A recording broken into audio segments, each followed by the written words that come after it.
Today's customers expect fast, personalized support. Intercom has the tools you need to deliver just that, efficiently, at any scale. Supercharge your team's productivity and make your customers super happy with Intercom. Learn more at intercom.com/support. We are all fallible creatures. We're not the sole source of knowledge and truth in public health. And there are things we're going to get wrong. And we made the fundamental mistake of thinking, oh, if we just kind of project enough confidence and say things with enough authority, we'll probably be right and it'll be fine. It's like, no, you have to embrace that uncertainty. And people will respect that. People will respect a little bit of humility every once in a while. So I hope that answers your question. It's not about the scientific details. It's about being in the right state of mind with the public to know that this is not going to be a perfect road. It is time now for something positive. We might be headed to the promised land, speaking the truth and finding our external liberty once we internally liberate ourselves. The problem can only be solved when there is a kind of coalition of conscience. Because that is how it works. This is the beginning, it is not the finale, and that's why we're here, and that's why we rally. We've got to be that creative minority. Find a way to get in the way. I got in trouble. It was good trouble. It was necessary trouble. Frankly, I know we've got to do something.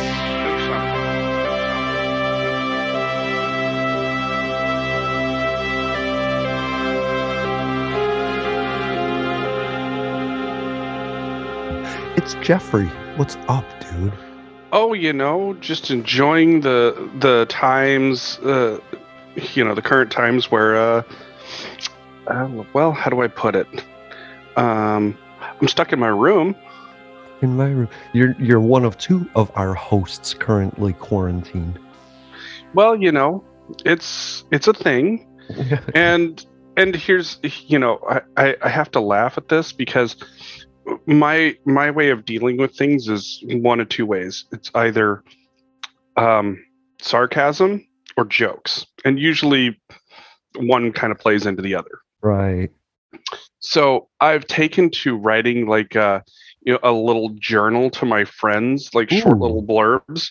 And basically it's just me being a sarcastic asshole going, something like, day one of quarantine, is this the oppression that we were told about and we're told to fear? I have snacks in my room and I fear that they'll run out by the afternoon. I had to charge up my Nintendo Switch and things were rough. Please pray for my safety. Shit like that. Well, they're giving you a quarantine time period so you can gather your guns, so when they come to your door, it's a little easier to take them. Well, given I know where mine are. We have our guest early. I like this. Oh, our guest is early today? I have no problem with that. I did give him an open time frame, so that's fine. I have nothing political to add, so him entering this conversation at this moment is really perfect. Hey, you know what? It works. I guess we can all well, Dan and I can commiserate together about being stuck in quarantinos. Right. And our partner over at Inspirations Beyond Disabilities, Jay, just told us he had COVID and he had to quarantine too. This stinks all the way around. How did he handle COVID though? That's the question. Was he vaccinated, and how did he handle it? He was vaccinated. He is handling it. This is day 2. So we'll see. But I mean, he's visually impaired. He's literally blind. And so I want to know the perspective on that. You know what I mean? Oh, absolutely. I think of all these things, but there's certain signs I see coming, you know what I mean? But to just be blind and throwing up or blind and sick, what's that like, Well, I mean, especially like, I will say that this probably will give us a very unique time to get information on how COVID affects people with disabilities, various disabilities. Yeah, not even just like, health wise, how does it affect you, but just what do you have to go through when, when and if you have to quarantine from a specific illness. I mean, and maybe Dan can probably testify to this a little bit, but, when it comes to any type of playbook regarding a pandemic, it's not just, you have your general advice, but then, I'm sure that you'd like to have a little bit more specific advice in terms of what you're going to be dealing with, and how to get through a particular period. Exactly. If anybody thinks this is just too much, imagine trying to like wipe your butt with your left hand. You know what I mean? It's just that's what I'm talking about. The awkwardness of having to do something just when you don't have the tools to do it. But that's very anti-lefty of you to say. No one ever claimed me of being a leftist. That's true. Slow clap there. That's funny. Because I am a leftist. I like to say I hide as a moderate because my progressive leftist ideas would scare people away from the show.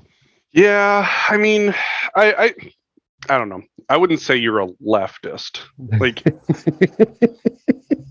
or I wouldn't put you. I wouldn't put you as a leftist.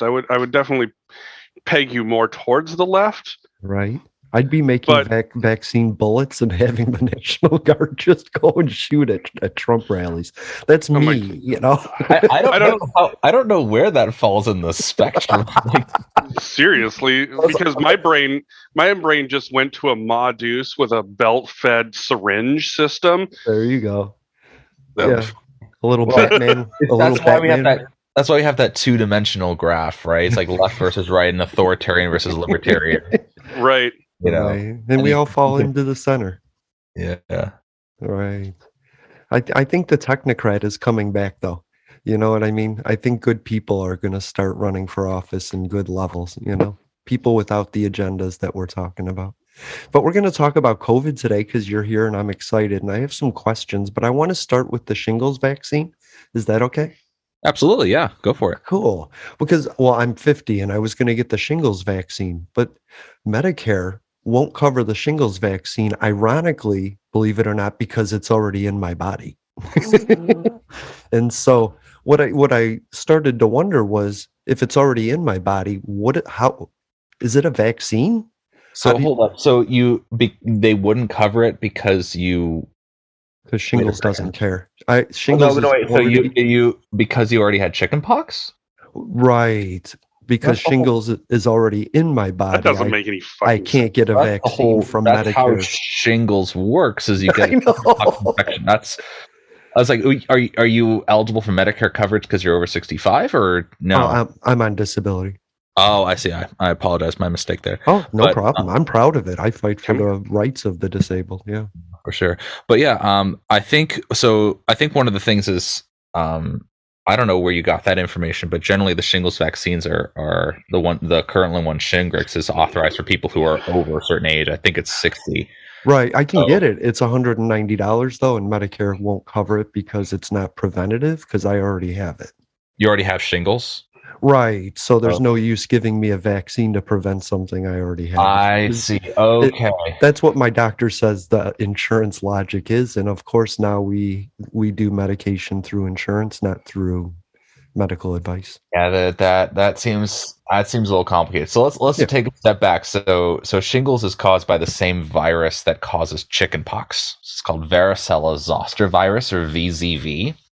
What happens is VZV, when you get the first infection, which is like the classic chickenpox, typically when you're a kid, it goes. There's multiple phases of the infection. So it starts with being what's called an acute infection, which is like you get the virus, you get exposed, you get sick, you recover. During that recovery period, the virus can actually kind of go what's called going latent. They start a latent infection where it buries itself in your dorsal root ganglia, which are nerves clusters like right at the base of your spine at different levels. And so you start with the pox of the original actual viral infection that gets into the nerves and gets down there. And as you get older and immunocompromised, or if you reach an immunocompromised state, that latent infection can surge back. And that's why you actually have, when you have shingles rashes, they're usually like very one-sided and very localized, because usually they only come from a single reactivated nerve. And so where you get the rash is where that nerve kind of literally innervates that part of your body. So you see pictures of people with shingles vaccines, or shingles infections on their face, where half of your face is like it's right down the middle, because the right side of their face has one set of nerves and the left side of the face has another set of nerves. So but yeah, so I am a little surprised to hear about how it's like you already have shingles, therefore it's, the whole point is so it'll prevent future shingles, Right.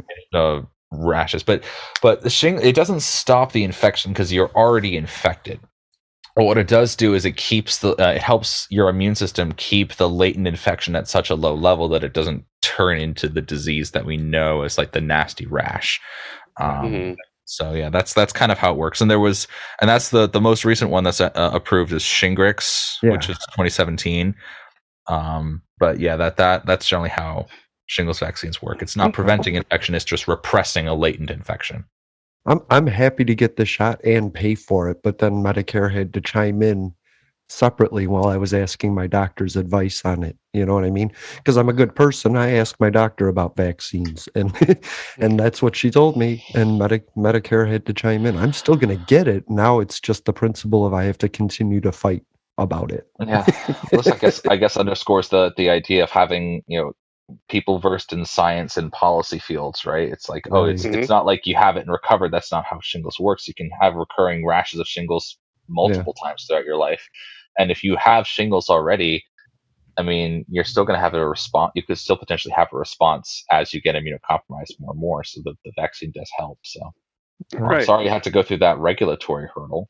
But I don't have to. It's just I'm going to get the shot, but then I'm going to go to Medicare and complain to them until they do something about it, because that's what I do. Like, I have nothing but time to incessantly irritate people into action. You gotta love being a squeaky wheel. Yeah, oh, absolutely. And that's the thing is like, what does the cost of actually taking care of shingles look like, when you have an outbreak? I mean, my brother-in-law, he's in his, he got shingles in like his mid 30s, early 30s, and it took him down for a good solid week. You think about that, it's like, okay, so what? What's the line in the sand here? Because that's a week that he wasn't productive. And granted, he really didn't need to seek medical attention. What if you do need to seek medical attention? That shot seems to be a pretty decent bet on not having to go seek medical care. But, it's kind of that whole changing the oil versus changing the engine mentality. That's also the entire point of having a vaccine. Is vaccines are not going to stop people from dying en masse, right? I mean, that is the goal ultimately. But most of the vaccines that we have, most of the infections for which we have vaccines, rather, they don't kill 90 to 100% of people, but they do mess with people's lives very substantially. And that's when we have to have the public health discussions, not just about like, this is what irritates me and other public health folks when we talk about, COVID has a 99% more survival rate or whatever. It's not just about survival. It's about quality of life. It's about hours lost. It's about productivity to society. And it's frustrating when you have to engage in those discussions. And it's not, you didn't die, so you're fine. It's like, is that really? Is that our level of compassion? Is, congrats, you didn't die. Well, and even from just because I feel like I'm in a particular mood for some fuckery, it's one of those things where it's like it's not even about death. Jason and I, we've had the conversation about what's the cost of long COVID for people who are not going to be able to return to the workforce. You talk about having a burdened health system right now. Now imagine the people that are suffering from long COVID after this are constantly going to have to be coming in to get care because they're going to be fighting what many people have already fought. The fact that, you're searching for care. Doctors don't believe you when you say you have an issue, and you're constantly being run through the health system at the cost of tens of thousands of dollars, only to be told that there's nothing they can do for you. So it's not, even from a financial perspective to the individual, and I would argue to, say the Medicare and Social Security system on itself, that's going to be an excess burden that could have probably been avoided 99% if, you went and got the $25 shot a couple of times. And I think that sword cuts both ways because, I mean, you made some absolutely excellent points about patients having to run around to like their lives are being inhibited not just by having a disease but also by the complications of managing the finances and logistics, right? It cuts both ways because there's a lot of people who are in health leadership who just don't understand what it's like to not have really good insurance that pays for stuff at the drop of a hat, or insurance that you can just write a check and move on, and all right, that's a couple $100, that's fine. I mean, I've been in conversations literally during the height of the pandemic when I was still like working in like frontline COVID outbreak response. And my bosses and the local government would just throw up their hands like, why would people not quarantine? I was like, I don't know, because they make $7.50 an hour, and if they don't go to work after they've been told that they've been exposed, they're not working a job that allows them to have paid time off. They need the money. They're going to need to pay rent. If they can't just dip out of the workforce on paid leave for 14 days, right? So there's complications that go. It's not just about knowing the science and knowing how to manage the finances. It's how to understand the cultural stresses that disease puts on our society, and that is a huge part of modern public health that we're just trying to get our feet under. People are understanding the issue, but we're having that issue of getting the people who are starting to understand and have the public health and the cultural background into positions of authority where they can make substantial change. Well, and I think too, like at least here, what the local government here started to realize is that you couldn't shut down businesses and still maintain your government spending rates because, well, people aren't working, people aren't spending money, people aren't paying taxes. Your budget just gets shot to shit. And so suddenly, a lot of people here were like, oh, well, I guess we got to figure out a way to keep businesses open. It wasn't ever a discussion of, okay, well, how do we maintain the spending at which we had, but keep people in a safe environment, quarantined away from others. And they still haven't figured that out here. You can't tell people to stay home and shutter their businesses and not compensate them for the fact that they're having to stay home and shutter their businesses. And that's how you saw, tens of thousands of small businesses go under in the first year of the pandemic. They didn't have the safety nets in place in order to be able to shut down and pay their employees and pay their mortgages and pay their loans and pay their employees and pay their benefits. And suddenly you had a bunch of people out of work. You just watched that number skyrocket. This really didn't take a whole lot of thought to figure out. Anybody who sat back and went, yeah, this is going to look terrible. We all sat there and went, okay, so how do you compensate people and keep businesses open? And honestly, this is where I've said on the show a couple of times, this is where Social Security was really truly meant to thrive. In the case of a very adverse event in human history, you were able to pay people to maintain a basic standard of living, but that system is shot to hell because it's been leveraged against for every possible thing ever. And so I'm kind of curious, Dan, what would you think? Like if Social Security was meant to maintain a basic standard of living for people, if this system had not been leveraged and we had reached a pandemic like that, I know that it's probably like a fever dream, but what do you think the impact could have been in terms of public health had that social safety net actually been in place for people to use in a time like this?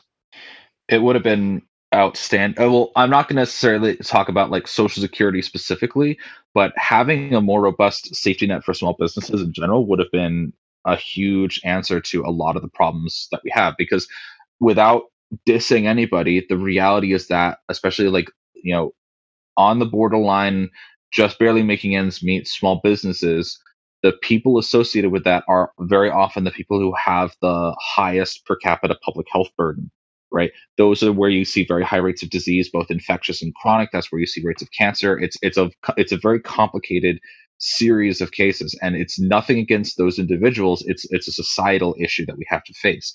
And so when you impose a burden on those folks that they just simply cannot comply with and say it's public health, and then you're doing two things. One, you're making an enemy of them and you're making an enemy of yourself, but two, you're not actually realizing that you're not solving the actual problem. So I think if it was more properly handled in the first place, I think it would have been great.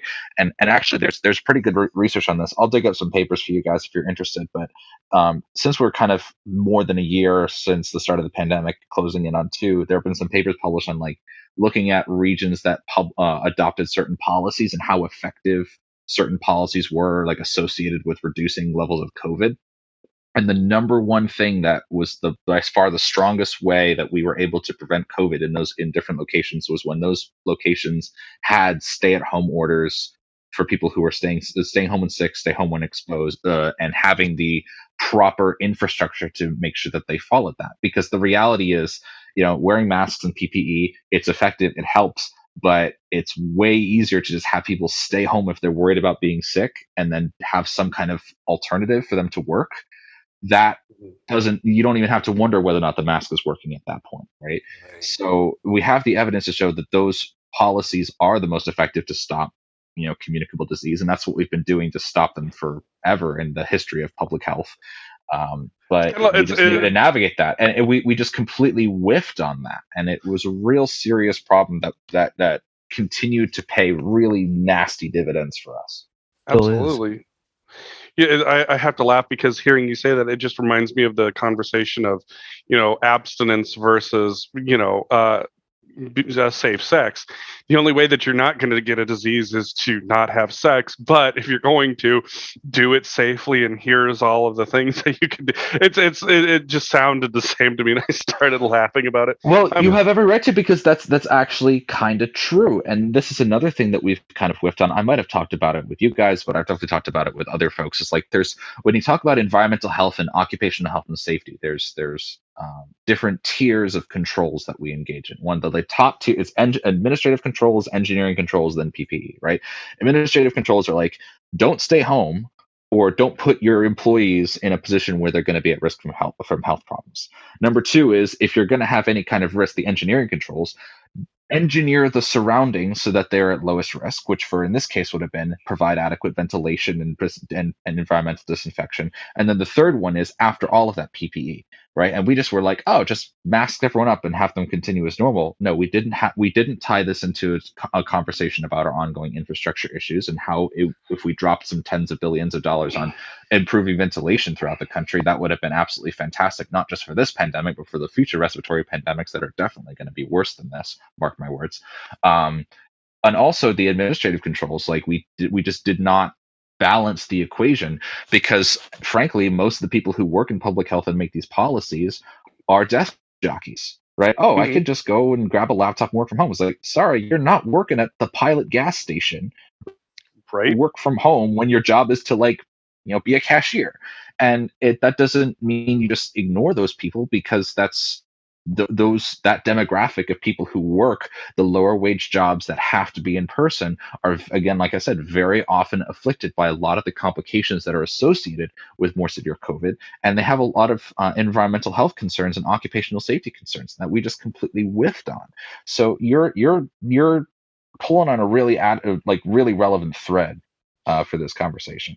Well, even like in my industry, what we kind of look at when we talk about risk is risk avoidance. Like, can you just not do business in a certain way, or not do business with this particular vendor to avoid a risk, let's say?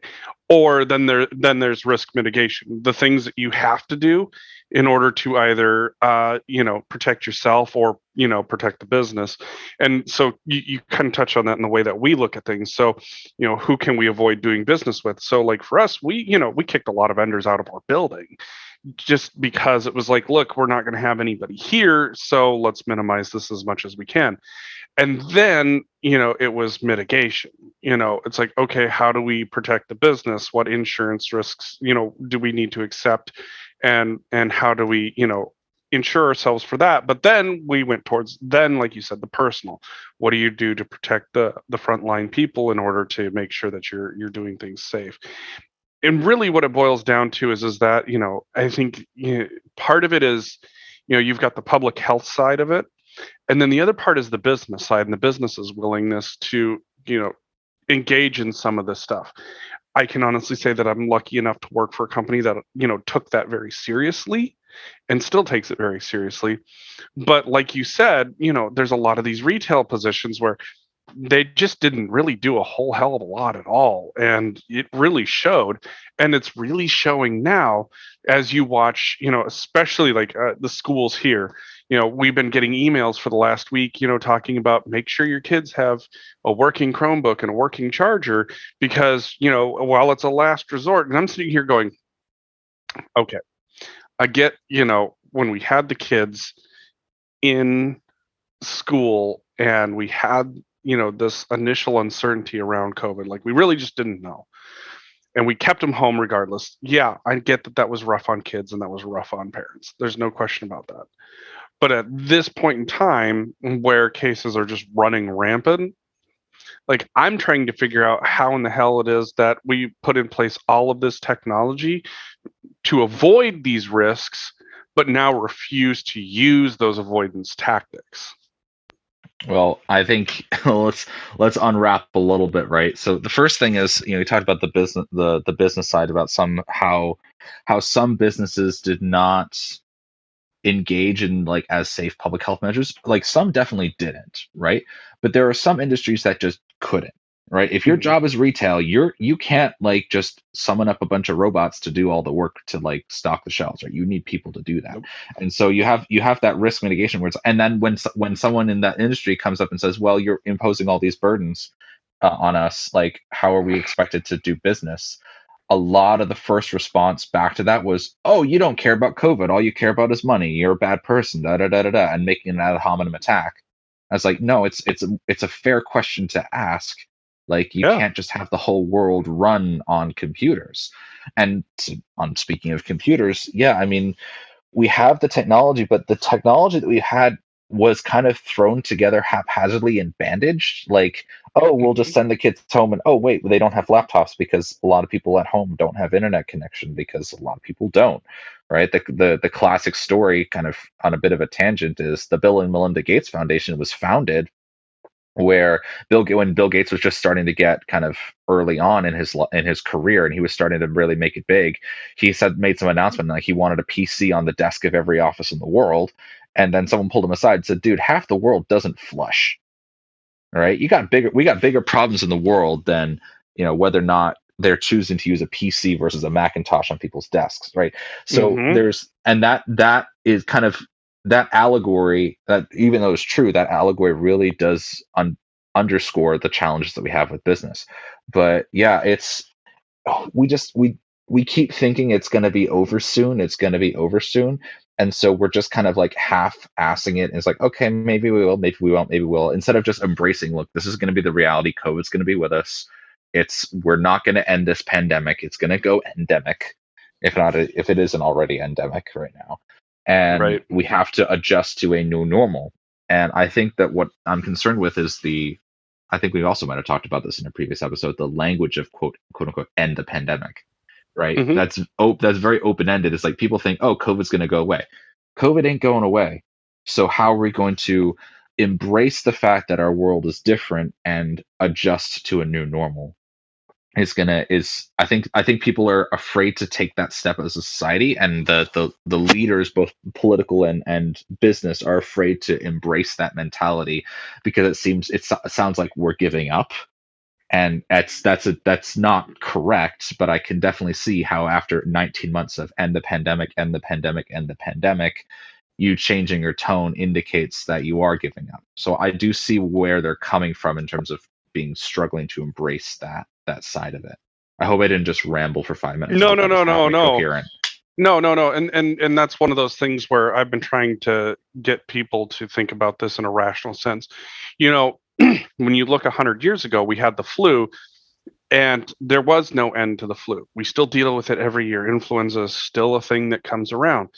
And I've said the same thing about COVID. In the early days when we didn't think that there was much of a chance of human-to-human transmission, sure, it seemed like, there was going to be a way to end it. But the moment that we knew that it was going to spread like wildfire, that was it. It was game over. What we were trying to do was keep hospitals from being overwhelmed. And what we're trying to do is basically keep from having fucking refrigerator trucks stashed at every hospital for when the bodies started piling up. And we all knew that, at least in terms of like the scientific realm, that at some point, the virus is going to change. And, everybody kept saying, oh, well, the virus is going to get less deadly. The virus is going to get less deadly. And it's like, yeah, that's our hope is that it gets less deadly. And we have every reason to believe that it eventually will. The problem is that there is no prediction from one variant to the next whether this variant is going to be more lethal or not, whether it's going to be more transmissible or not. I mean, when you think about it, what was it, like 6 months ago? We had people freaking out about Lambda, and what happened with Lambda? Next to nothing. But now here we are with Omicron, and everybody, like our conversation that we had a month ago. Oh, well, it's less lethal, but it spreads about 4 times as fast. So we went from having this whole issue of, it's like, oh, well, we're not going to have to worry about this, to our caseload average at its worst of the pandemic before was on average 295,000 cases a day, and we've tripled that astoundingly. And so what does that mean when you have 1/3 of the deaths but 3 times the cases? It doesn't mean that our hospitals are any less full. Yes, the virus may be less severe, but we're still impacting the health system the same way because the math balanced itself out. The phrase that you gave last time I was on the show was like, to summarize my rambling, was like, a small portion of an enormous number can be larger than a large proportion of a smaller number. It's like, that's literally what we're facing, right? And I mean, just to drop a little bit of general science, and this is like the microbial evolution and like genomic epidemiology and emergence of new variants and that kind of stuff, like that's actually what my training is in. Like that's my subsect of epidemiology that I like actually have training and I'm published in, right? And we've known this forever, and it's not just with viruses, and it's bacteria and fungi as well. It's right, when you have strains that are circulating, they fill what's called like some people call it an ecological niche. It's like they're able to fill this respiratory pathogen place where they can literally take root and cause infection and spread.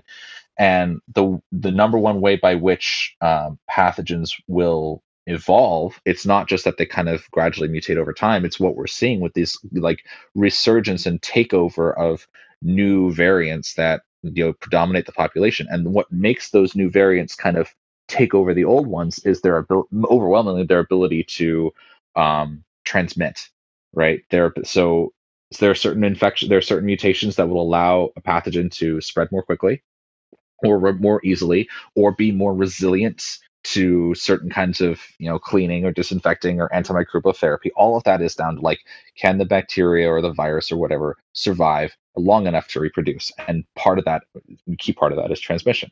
So with Omicron, we were fortunate there were a bunch of those mutations in the spike protein that allowed it to transmit more quickly for various reasons, both related to the vaccine and related to immunity and related to binding energies in the spike protein. And I don't want to go down that biophysics route. But the point is, it had a bunch of mutations that allowed it to fill that ecological niche more effectively than Delta, so it surged, right? Sometimes those will also make those variants more deadly. It's not always guaranteed.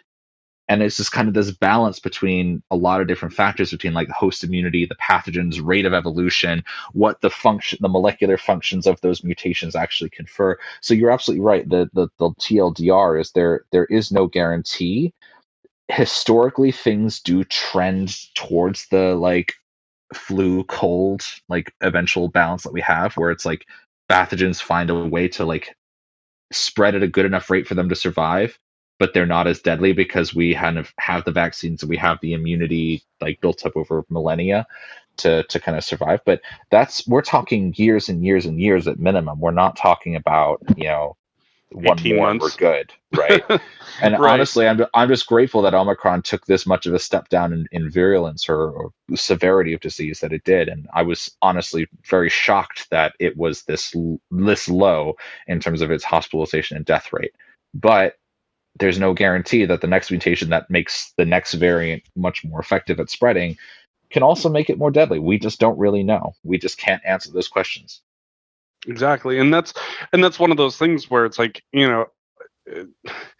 we're still young in this pandemic, whether people want to believe it or not, because I mean, how long did they consider the Spanish flu pandemic? It was like what, 3-4 years or something like that before it finally went endemic, because you saw several spikes over the course of years and years where you would have these huge spikes that would start just wiping people out. In fact, I was looking at old charts of, how they would hit the different cities at different times, and you could literally just watch, like, where you would. I mean, it's basically like, treasure hunting, essentially, where you could see where one city would get hit first, and then the next city would get hit, and then the next city would get hit. So you could kind of trace that back and be like, okay, so maybe this particular variant came around this area here. So, and that's, luckily, thanks to modern technology, we have that ability to see that a lot faster and trace this a lot faster. There's been a lot of questions as to whether or not, Omicron was, something that came out of humans, or if this was something that had, gone to an animal and mutated and then came back to us. And I don't know that we're ever really going to get an answer to that. But what seems to be happening, at least from some of the stuff that I'm reading, is that it seems that people who are getting Omicron are able to also defend off Delta. And I'm curious if you're seeing that too. Well, so Omicron right now is by far the predominant variant in the United States. It already is. It's like overwhelmingly the majority of cases are Omicron, and that's when I talk about that ecological niche that I referred to. It's like overwhelmingly it was old-fashioned COVID, then it was Alpha, or like the UK variant, then whatever, and then Delta, and then Delta hasn't like just magically disappeared into nothing. It's just that the Omicron variant is better at transmitting among the population that is susceptible. And that includes people that might not have as strong immunity because of their infections from previous variants, that don't have that kind of recognition of the new Omicron spike protein. It could just be people who were previously uninfected, or what have you. But it's not that Omicron is like, it's not necessarily that people are losing immunity to Omicron or have weaker immunity to Omicron than Delta. It's a more complicated and nuanced discussion than that. It's like, how well does immunity from Delta kind of transfer over to immunity from Omicron? And more important, what I'm thinking is more of an interesting evolutionary question, at least from purely biology and not society, public health, and stability and insurrection, is what's the next variant going to look like, right? How is that going to compare to Omicron? Because they're going to have waves of people who were infected with probably Delta, almost definitely Omicron, and mostly vaccinated. So there's and the vaccines were to the ancestral strains of COVID, and it's weird to say the word ancestral in this context, but it really is if you think about viral generations. So you have ancestral acquired immunity, Delta natural immunity, Omicron natural immunity. How is that going to what space is left for the next one? And I don't even know the Greek alphabet well enough to know what comes after Omicron, but whatever. Maybe the Omega variant. What space does it have to actually fill and find the people that they can infect? And if the answer is not a lot of people are able to be infected, then we're going to start reaching that steady state where COVID is kind of like, just filling in some of the gaps and being what's called an endemic disease. Like, it infects a few people. It's not a massive epidemic. It's not sending millions of people to the hospital. That's the range that we're going to get to. So I just don't know how much more space the virus can evolve in. But the one thing that we do know about microbiology is that microbes always know how to outsmart us. And they always have. They've been outsmarting us since before we were even mammals, right? So that's where you end up with this whole question of, what is it that we can do to potentially outsmart that. Because you look at some of the vaccines that we've developed, and you have things like, we were able to eradicate smallpox. Now there again, you have a virus that doesn't particularly evolve all that well. So I mean, it's definitely a lot easier to say, yeah, we can do that. But now the question, I think it's Duke that's been working on this, is can you create a pan coronavirus vaccine, or something that's pan virus, for a specific virus, in order to take these on. And I think one of the interesting things that I was reading about is whether or not we're approaching this in the wrong way, because I don't think that we're approaching it in the wrong way, but I'm thinking in terms of it's kind of like, I guess for better terms is that, in the military, it's, you don't just have one weapon, and if that weapon falls, you're kind of fucked. You kind of have a lot of backup weapons and a lot of backup training. And so T cells, this is the interesting one that I was reading about, how T cells from the common cold, seem to be very effective at dealing with coronavirus. Now, whether or not that's actually true, what do you think, Dan? Well, I believe I read that study. So a couple of things. First of all, T cells. The study is interesting because it's interesting and it's promising. But a couple of things. If they used like only a couple of strains of what is called the common cold virus, right? There's only there's no common cold, right? It's not just in the same. It's not even just one virus that has different strains. There's multiple entire different species of virus that cause the common cold, right? So that's that. Second thing is, I mean, if T cell mediated immunity is boosted, how do we translate those findings into something pragmatic, right? When we look at when we look at immunity conferred by any vaccine, you're not just looking at numbers of antibodies. Everyone knows antibodies, so we talk about that, but the whole picture of the results that we look at, especially at like the molecular level, is looking at B cells related immunity. So B cells, the bone marrow derived cells, are what create our antibodies, and then T cells, or your thymus derived cells, perform a lot of other functions, but they don't produce antibodies per se. They more like target cells that are infected for like a signal for killing. And so with B cell mediated immunity and antibodies, it's easy to have the discussions, oh, this boosts a bunch of antibodies, so it's going to be fine. But for T cell immunity, you have to see how well a vaccine does. You're not going to transfer T cells to millions of people. That's just not going to happen. Adoptive transfer of T cells is barely scratching the surface of experimental therapies in cancer, and it's hundreds of thousands of dollars to do that. It's exceptionally difficult and expensive to grow up enough T cells to harvest them, and make sure that they are properly on target, or otherwise to manipulate or to change the genetics or the protein expression of those T cells. It's just not really feasible to use T cells as the vector for immunity. But I mean, it's interesting to think about, whether or not, if there is a pan-coronavirus vaccine that could be effective, how we can see if it stimulates a good enough T cell response. And I think that's important, because T cells are the answer. No, T cells are not the answer. They're part of the solution, but they're part of the solution within our own bodies. I hope that kind of answers your question. Yeah, absolutely. And then that's kind of where I was going is that, you have to have the antibodies, you have to have B cells, you have to have T cells, and then you've got other issues like what's your white blood cell count look like, and things like that. You're going to have multiple tools in this toolbox. I think I think it's the Pfizer pills are interesting because they're protease inhibitors. The question, you have all of these questions, and everybody keeps looking for this one magic bullet, and that's where I'm trying to go. There is no one magic bullet. There's no one magic bullet for, honestly, most just simple bacterial infections. You have a staph infection, you're looking at a whole barrage of like, okay, what different antibiotics are going to be most effective, right? You don't just have the one antibiotic for a staph infection. You don't have the one pill for the flu. You don't just have even for the flu, we don't have a single strain in that flu vaccine, right? It's the most common one is the quadrivalent vaccine, and that's a whole other interesting discussion too, right? So you're absolutely right. Is that public health, you can't have one answer. And I think this is, again, a lot of the problems that we're facing with the discussion about COVID is that a lot of these questions have been flung into the public eye more aggressively than ever before.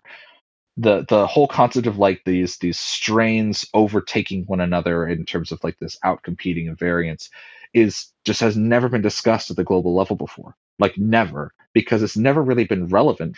And we've also never been relevant in the era in which we've been able to have such intricately technological and advanced conversations where we have the genomic evidence to do the surveillance and answer those questions. Mm-hmm. Similarly, we don't have those kinds of answers for all kinds of different backup therapies for public health, because we haven't needed to have those massive discussions with the public, and we've kind of let the public down by not empowering people with enough information to know it's not just that people are creating new variants to make us scared. It's like, this is just how it's always worked. But then their question is very fairly, well, if this is how it's always worked, why have we never heard about this before? It's like, because we didn't do a good enough job teaching you. And there's my old monologue that I can get into, that diatribe, if we need to teach the public better if they're going to be on our side. So then, so for me, I'm one of those people where I read a lot. I tend to read pretty much anything scientific. I spend a lot of time diving into certain things. I mean, our buddy Adam will be able to tell you about the time I sat down at his dining room table and explained orbital physics to him. But when it comes to something as common as public health or even just personal health, even though I'm able to recall a lot of this stuff, one of the things that we have to, I think we really do need to do better, and you kind of talked about this a bit, Dan, is that we have a lot of information that's available to the public, but we don't do a good job at all of giving people the complete picture. We sat there and we watched as the media screamed antibodies, antibodies, antibodies, and then the moment people started taking a look, like we talked about in our last show, it's like, okay, well, what's the right antibody count level in order to reach immunity to COVID? And the answer was, I don't know.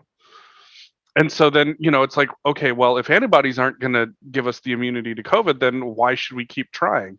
And it's like, well, antibodies are just the one response that we're looking at. It's the one that most commonly we can really gauge how effective your immune system is going to be against infection.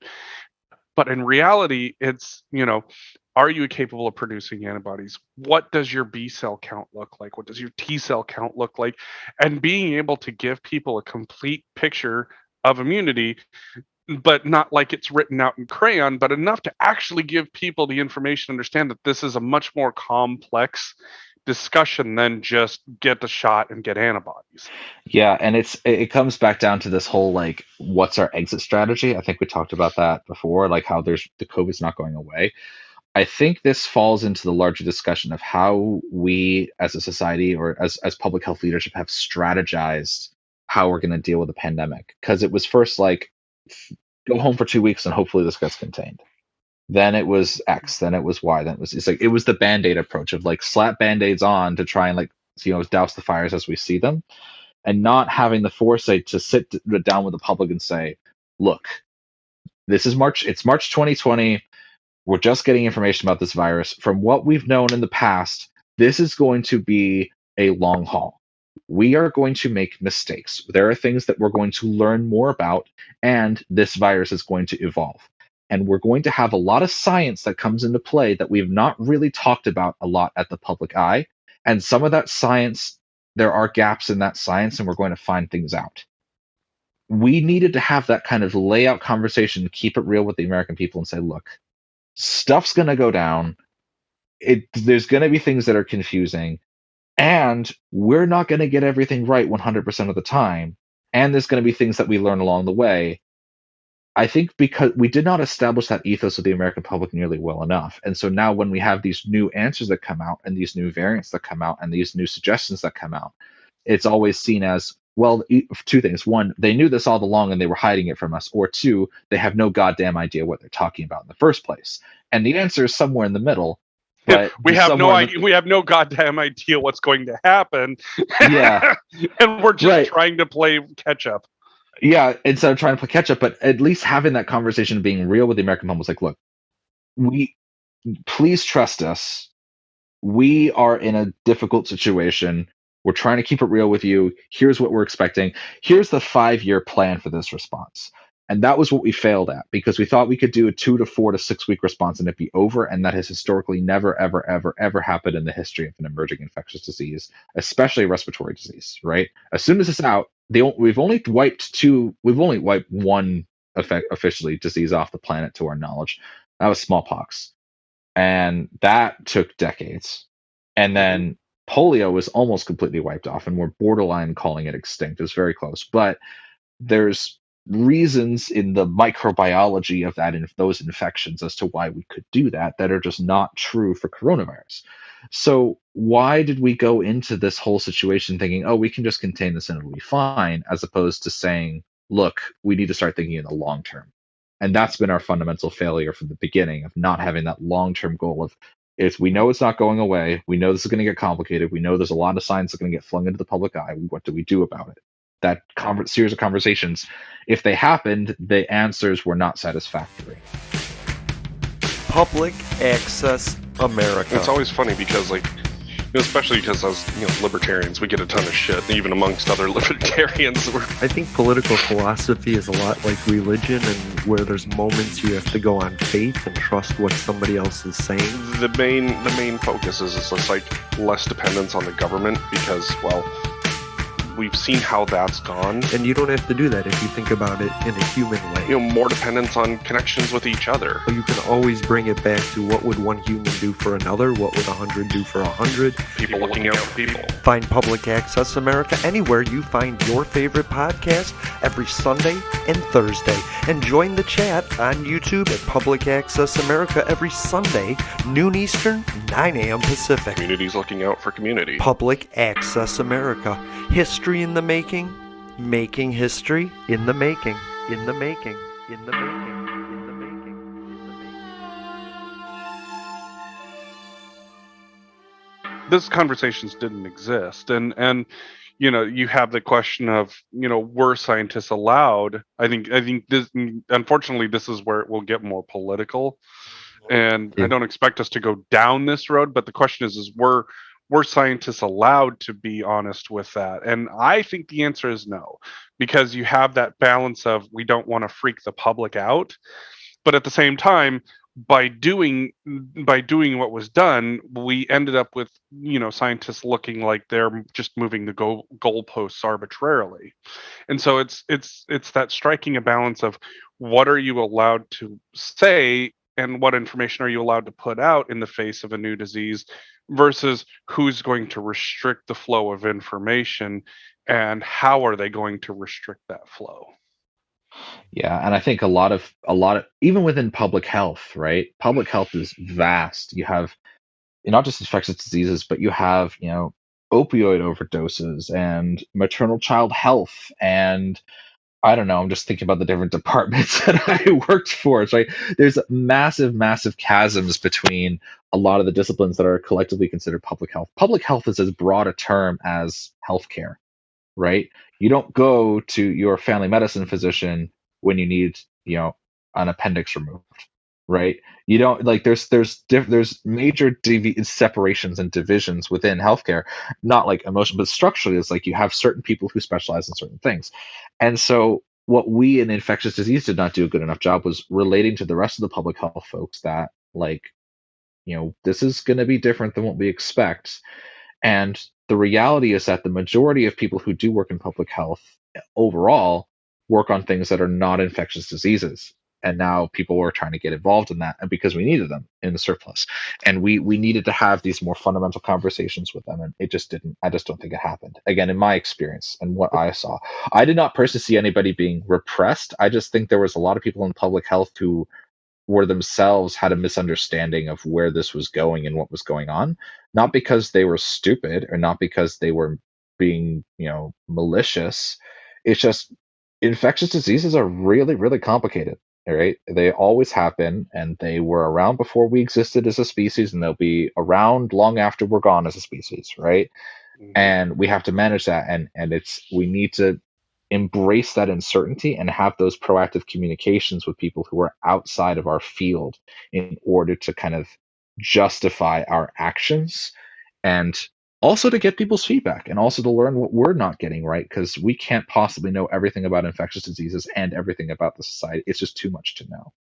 So then the question I would say is just kind of wrapping out this hour, what do we put out for people to actually take in that they're going to be able to understand? Like, it's like we've talked about, people aren't stupid, but they have different levels of understanding. And for you and I to sit down and talk about different functions of the body and mathematics of pandemics is a little beyond what most people need to know. So the question is how do we put out a series of useful pieces of information that the general public is going to be able to read and understand, how a disease is going to evolve, what response should look like, how we're going to communicate those findings, and how do we address the public at large. You think about it, a lot of what we did was we dusted off playbooks from the fucking 1950s, and that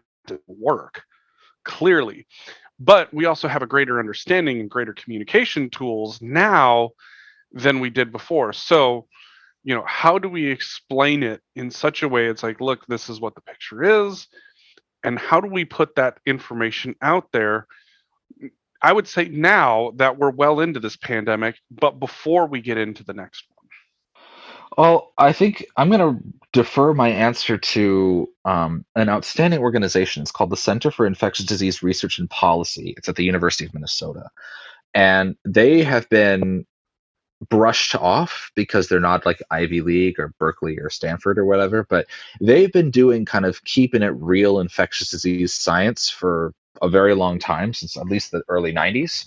And I think they've been putting out some really great messaging about this. And I might have sent it to you before, but I'll definitely make sure that it's sent out.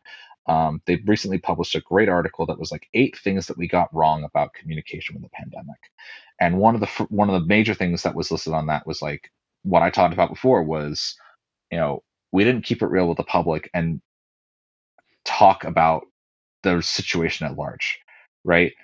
It's not in order to have proactive conversations with anybody about anything, you have to make sure that both parties are in a situation, in a space, in an emotional and mental headspace to be willing to exchange information in a positive way. And we core dumped a bunch of information, assumed the public would be fine with it, and projected a lot of confidence to try and just get them to listen without having that primary conversation of, look, we got some stuff going down. We need your help. Can you listen to us? We're going to give you some information and it's going to be weird. Let's have this back and forth. Let's have this community-based participation in the way that we're approaching this. Those are the series of conversations that need to be addressed at the beginning of any disaster. It's not just, or any public health crisis or anything, right? You need to get the people who are affected or are going to be affected to be in a point where they're going to want to listen and want to trust. And I'm not saying that 100% of people are going to, like, this is America, right? There's tens of millions of people who will never trust the government no matter what you say, right? But there's the sizable majority that are frustrated because of this kind of Band-Aid approach. And they go hand in hand. We needed to have a keep it real conversation where we got people to be a little more aware of the situation as a whole. We needed to be real with ourselves in order to start that conversation.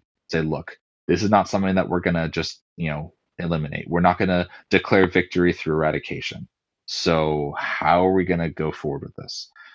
I think that's much more complicated. That's much more of a fundamental question, and what we need to focus on and hopefully work on in the next weeks to months to years, as opposed to trying to optimize the way that we talked about antibody related immunity or the emergence of variants. Like that stuff can only happen if we have the public wanting to listen to us because we've been honest with them about our own infallibility.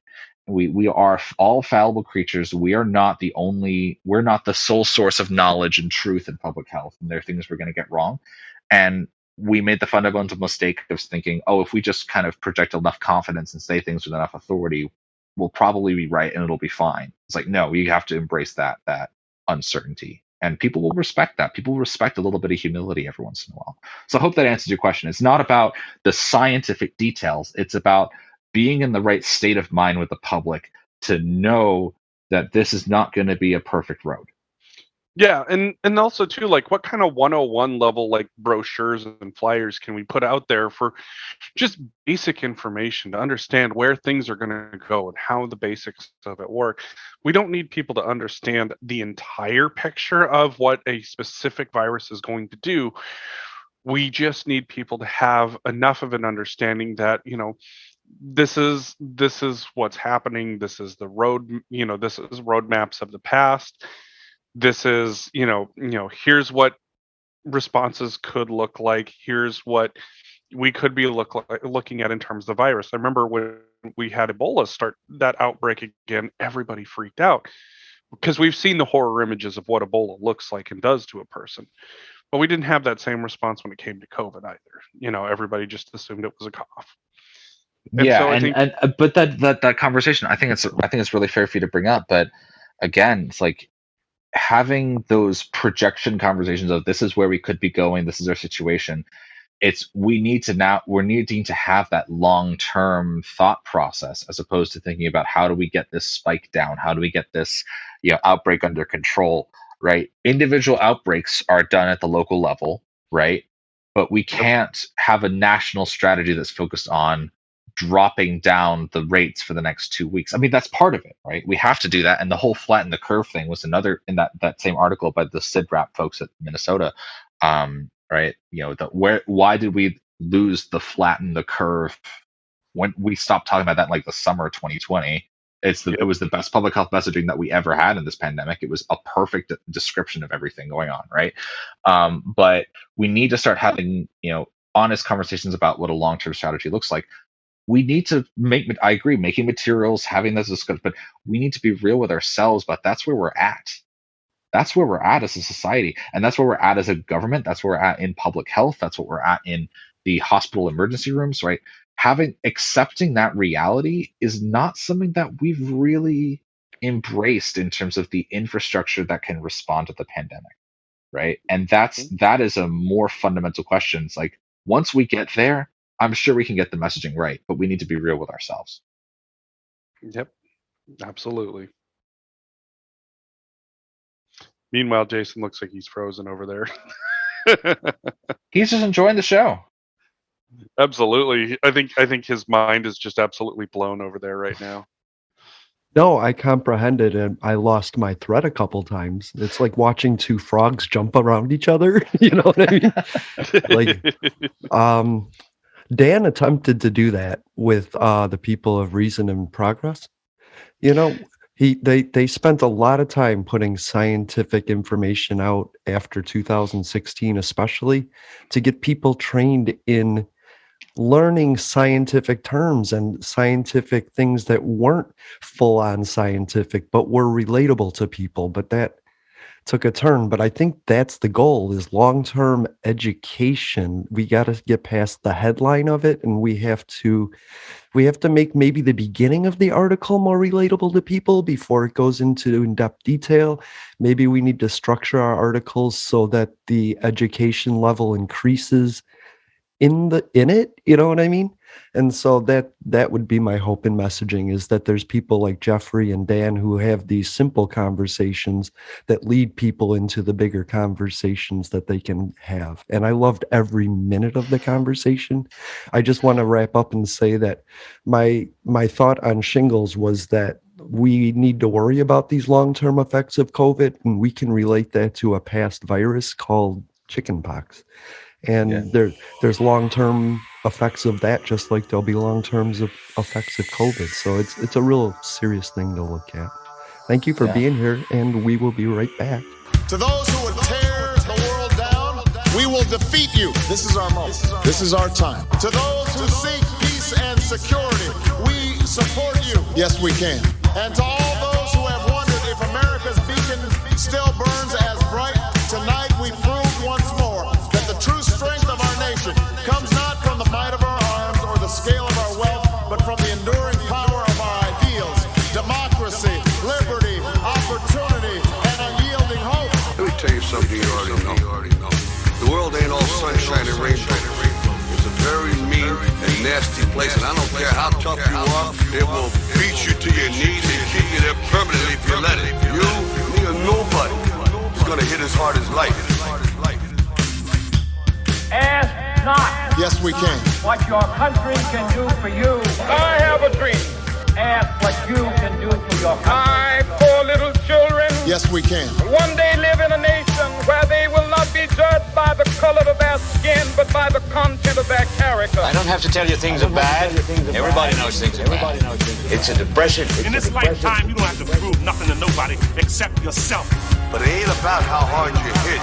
It's about how hard you can get hit and keep moving forward. How much you can take and keep moving forward. That's how winning is done.